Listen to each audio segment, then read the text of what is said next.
and I have the distinct pleasure this afternoon to introduce the speaker for Black Media, Sister Modupe Sais. This is the second time I've had this honor. I'm a member of the Atlanta chapter of ASCAC, and she has spoken to us before in the past. So I do know her. She has a list of credentials that is as long as your arm, and in the pamphlet that she's passed out to us, you can read that for yourself. But I know her as a soldier in the struggle that we as Black people are engaged in at the same in the struggle. She is indeed a true soldier. And she is going to lecture to us this afternoon on how to read African world history. So I'll, at this point, give you Sister Modupe. Thank you, brother. Hope you won't mind if I sit here more comfortable this way. I'd like to thank also Black Media for this opportunity to share with you some of the information that I have been blessed to have come my way. I have recently republished a selected bibliography of African world history. My mentor and teacher, Dr. Joseph Ben-Yakinen, has written a 3-page introduction to it. And so my remarks will be based a lot on the contents of this document, but on other subjects surrounding our history and world history as well. And of course, I will look forward to any questions that you may have. I'd like to start by saying that as Black History Month was a couple of months ago, to show you how much I think we are in need of discussions like this. Georgia State University, according to the newspapers, invited Terry McMillan to speak for Black History Month at Georgia State University. And when I realized that, I shuddered, because I have a great deal of difficulty understanding what Ms. McMillan has to do with Black history.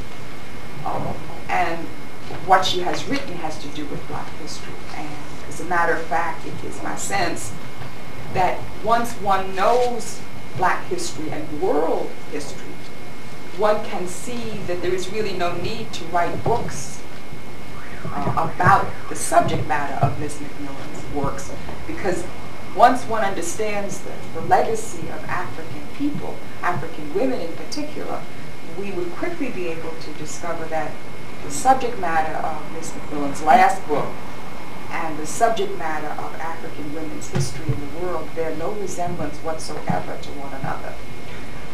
My concern is that 700 sisters, according to the newspaper, turned out to get their copy of Ms. McMillan's book autographed, thinking perhaps that it had something to do with Black history. And so one thought that I'd like to leave you with here today is that we are, I think, in dire need of some in-depth discussion and analysis of what, in fact, constitute Black history and how it differs from the history of European people.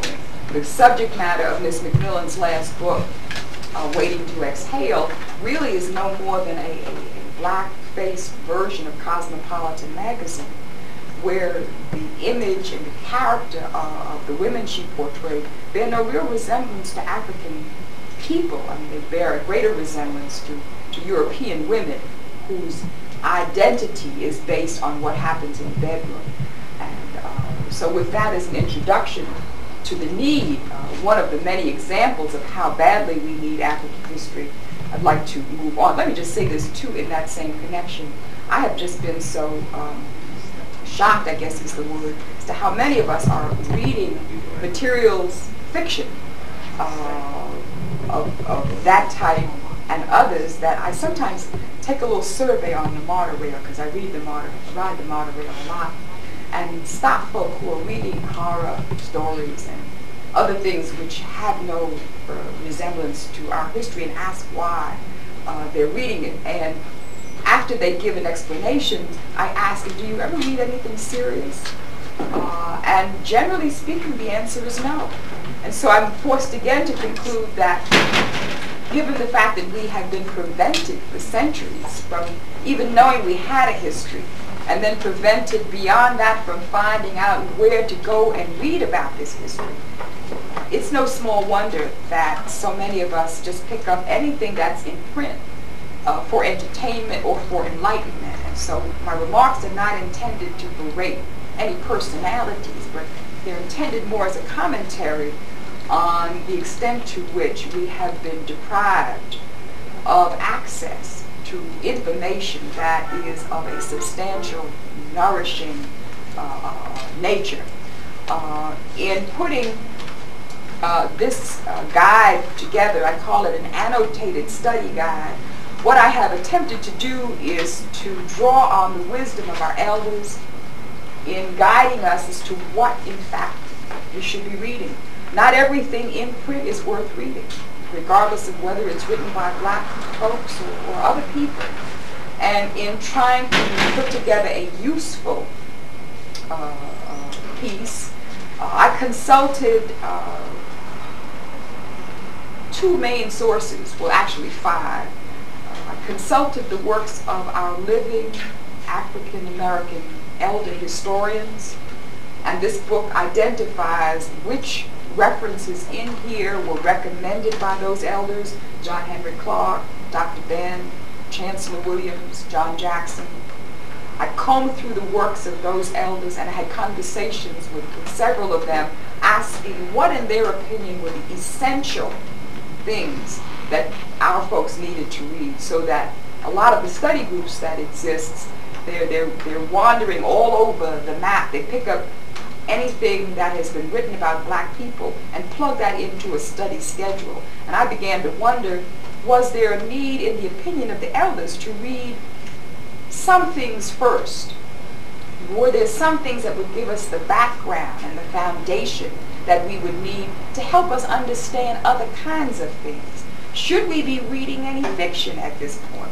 So this material is an attempt to guide folks who want to develop their own home libraries, or even professional associations that are beginning to do something about Black History Month, so that our reading is not random. And it has come, as I said, largely from the recommendations of those elders. But as a historian myself, I have also over the years begun to add some material which I think that we might not otherwise know about. I have called this a selected bibliography of African world history, because I think it's important that we not make the same mistake that Europeans have made, where they only read about Europe. I think we run a risk of only reading about Africa. And again, the elders teach us that we need to read world history, which also means the history of the European. In the words of Arthur Schomburg, for whom the Schomburg Library in Harlem has been named, he's an African brother of Puerto Rican ancestry whose own personal collection of materials on world history formed the foundation of that library, which is now the greatest resource in the world on the culture of our people. He instructed John Henry Clark when he was a young man and wanted instantly to know all there was to know about the history of black people. He told Dr. Clark then, read first the history of your enemy, then read the history of your own people. Because, as he put it, once a slave knows that his master is unworthy, he is no longer a slave. And so in this bibliography and in the remarks that I want to share with you today, I have included some very key references on European history that I suspect we might not otherwise stumble on. And I would like to begin my remarks with those as well. I would say, too, before I get underway, that our mental health, I think, is going to be found in our history. We need to see history, I think, as a report of how people have behaved throughout the centuries. That's really all it is. And we have been blessed with a legacy of having the people who have lived the longest on this planet. And so we can look at some of the difficulties that we're having now as a people and compare it with how our same people lived years ago, centuries ago, and how other peoples lived centuries ago, and determine, did they have the same problems then that we're having now? And if not, why not? And what was it that prevented that then that we might learn from now? And so we have a family tree that we can go back and trace and see how the family behaved. What kinds of techniques did they use that we might still incorporate? Because the blood still remembers. The trick here was one of mind control to make us believe that there was no other world, no other time, no other model except the one in which we now find ourselves in. And as long as we believe that this is the only way that the world has ever been, we have fallen for a trick that was designed to cut us off from all that has gone before. And the past is very much a part of our present and will guide us toward the future. So with that, let me share with you some authors, the names of some authors and some works that I would want to call to your attention. In particular, I'd like to start with European references written largely by Europeans about their own people, so that that kind of authorship gives an authenticity to stuff and is what I call first-person accounts. When people are writing about their own folk, they have less reason, particularly Europeans, to say something that's not true, even if it's not complimentary. And then I'd like to move into another part of what this bibliography contains, and that's how to find out-of-print books. I'd like to talk just a moment also then about what I call some essential references that you should know about, and then entertain some of your questions. Is that all right? Okay. In this bibliography on page 9, there are a couple of books by an author who you should definitely know about if you don't already. He is a European author. He is professor of history at Yale. His name is John Boswell. And Professor Boswell has written an indispensable book for our libraries and for our study groups, even though the book does not deal with African people, it deals with European people. And the title of the book that I want to bring to your attention is The Kindness of Strangers, the abandonment of children in Western Europe from antiquity to the Renaissance. And the book goes on to point out, and I won't get into it in detail, the very drastic ways in which European child-rearing practices differ from pretty much all the child-rearing practices in the rest of the world in their cruelty.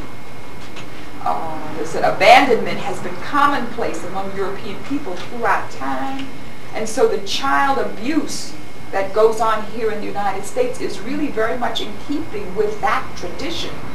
That's perhaps why there's not the great alarm on the part of white people with respect to what's happening to children in this country that there is from our people in many instances, because they have not known a tradition which is very different. Whereas among African people, among Native American people, the child-centeredness of that culture is dramatic. So we need to understand that ours is a very different tradition than the one we find ourselves in. And Boswell's book highlights, perhaps better than any that I know of in contemporary times, what that tradition is like.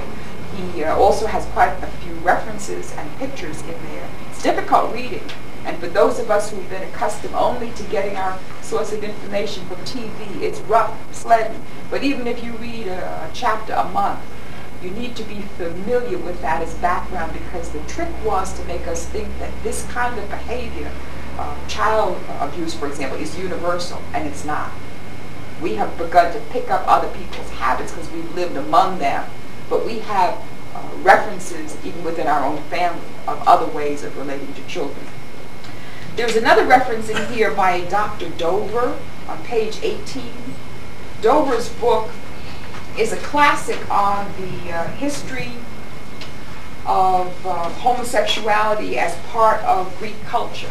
It is the classic book on that subject, and it is, I maintain, something that we need to also know the existence of, because I think a lot of the discussion on what is being called multiculturalism really revolves around that issue. As far as I can determine through historical research, the real reason that Europeans have messed over African people was not color at all, but the fact that when Europe invaded the interior of Africa, they discovered that African people were not homosexual.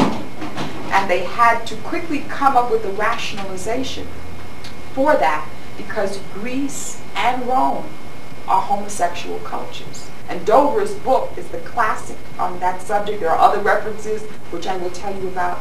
And so the rationalization that Europe came up with was that it was y'all, us, who were heathen and pagan and savage and backward and in need of civilizing, which then allowed them to rationalize their own way of life as the norm, as the civilized manner.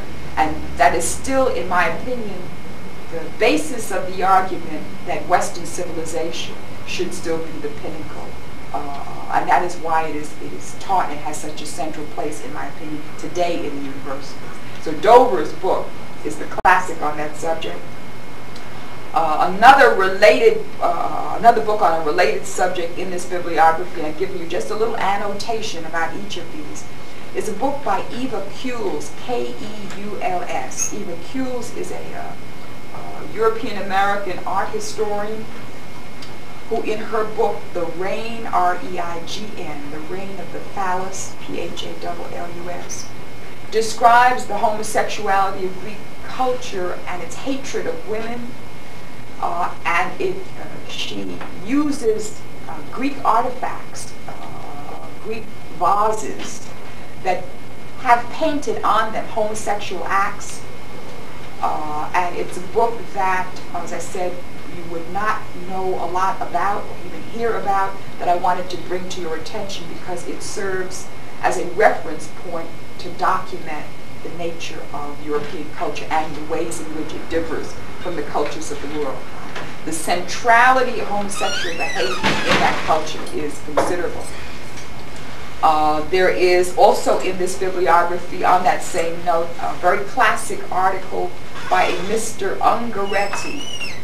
Just find that, here it is, John Ungaretti, who describes in an article called Pederasty, Heroism and the Family in Classical Greece, this is on page 39 of this book, describes how what today we call molestation of children was the norm, was characteristic even of Greek family life.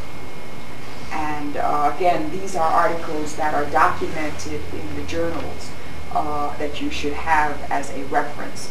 Okay? Also, on another note, the works of Robert Farris Thompson are ones that you should also be familiar with. Robert Farris Thompson is still living. He is European American, but he's probably the foremost African art historian in the country. An extraordinary individual.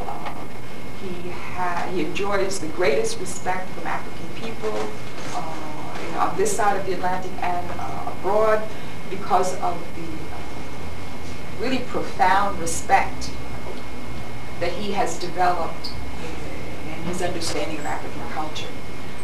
He has written a book that should be read by everyone. All of his works, I think, should be read, but probably the book of his that is most available is one called Flash of the Spirit, which is a discussion of African art and philosophy, and he draws very heavily on what he calls the morality of African people as it is reflected in our art and in our music. He is in awe of African morality, and he has been blessed to be able to identify it as it is reflected in our music and in our art. And if you ever have an opportunity to hear Mr. Thompson in person, drop what you're doing and go. He's about, I don't know, 6'8", about 250 pounds, red face, white man, but who has, as I said, probably rare appreciation and respect for our culture, and he is certainly worth hearing. He was at Spelman sometime last year, and there is a Yoruba festival that is held annually in New York, and he is always invited to be there. Okay, thank you. I've been asked to ask if someone was driving a white car, they are blocking the driveway. Okay. Robert Farris Thompson, most of his works are out of print, and when we get to the out of print part of this discussion, I will make some suggestions as to how you can find some of his stuff, because it's really worth owning. Let's see. There is another book in this collection, in this bibliography, by Maria Tatar, T-A-T-A-R. And the title is The Hard Facts of Grimm's Fairy Tales. It's a book you should know about, because in the fairy tales, or nursery rhymes, any 2 or 3 fairy tales or nursery rhymes that come to mind, European, that we've read, God knows I read them to my children, Creator forgive me, is drenched in child abuse and violence. And when I discovered it, the more I looked, the more I found that to be true. And then a couple of years ago, the Creator sent this book my way.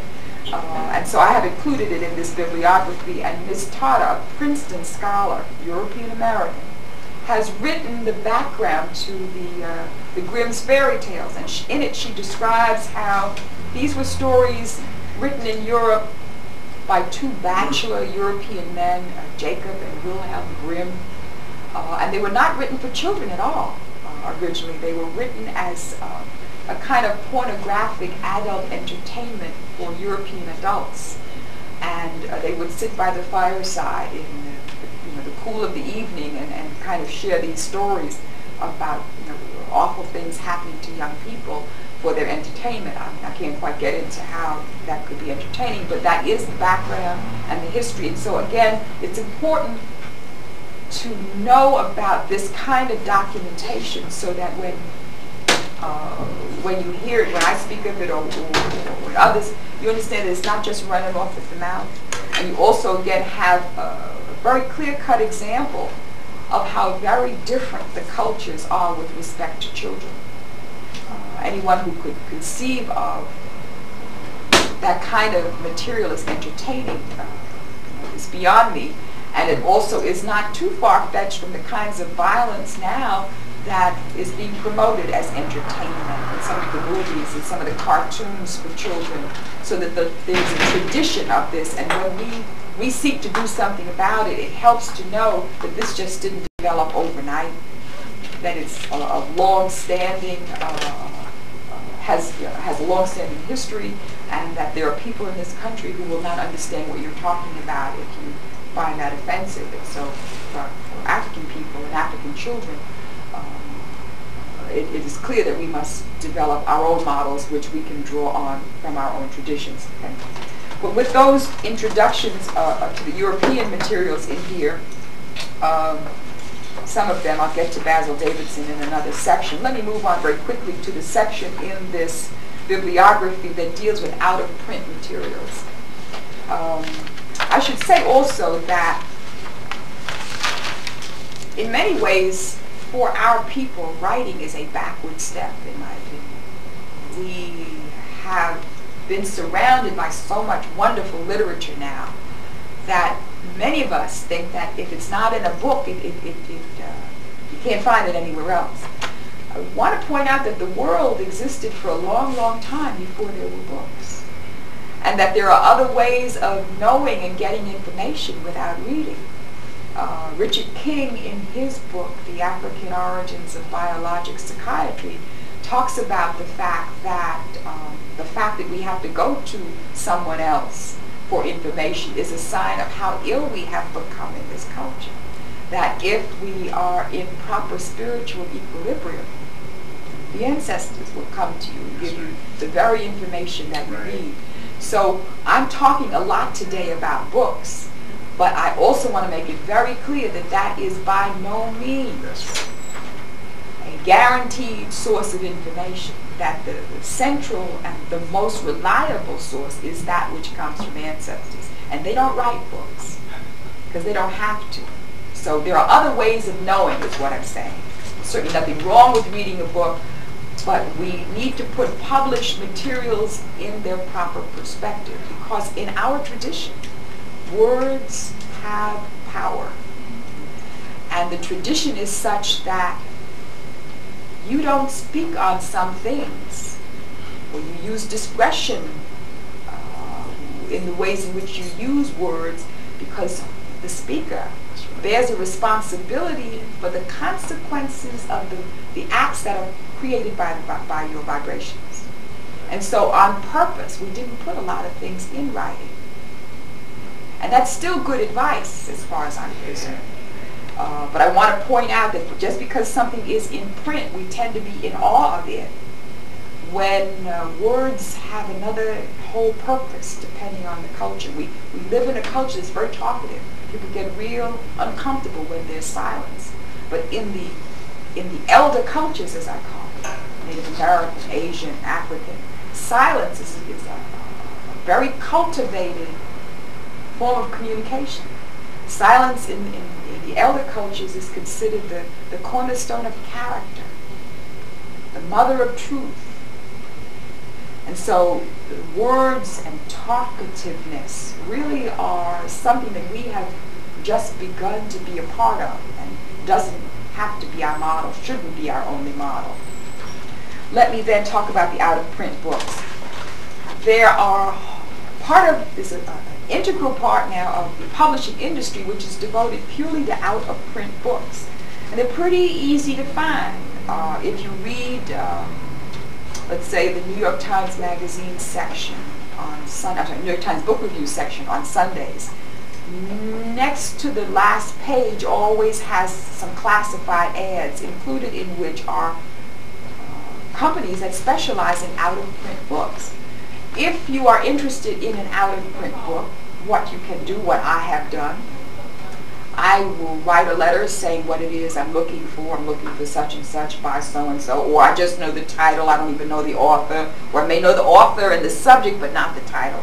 I usually run off about 10 copies of this letter, and I send them to about 10 different out-of-print places. I've included in here about a dozen of out-of-print places that you can, I've got 9 out-of-print places that you can write to. These are not the only ones. These are just some that I have dealt with. And I might send that letter for the book I'm looking for to all 9. And I have rarely been disappointed. Usually there's no cost for the search. Some places charge, but they will tell you up front what they charge. And periodically they will come back to you with an answer. Well, we found the book that you were looking for, but it's only in paperback, and a couple of the pages are damaged, and the price is.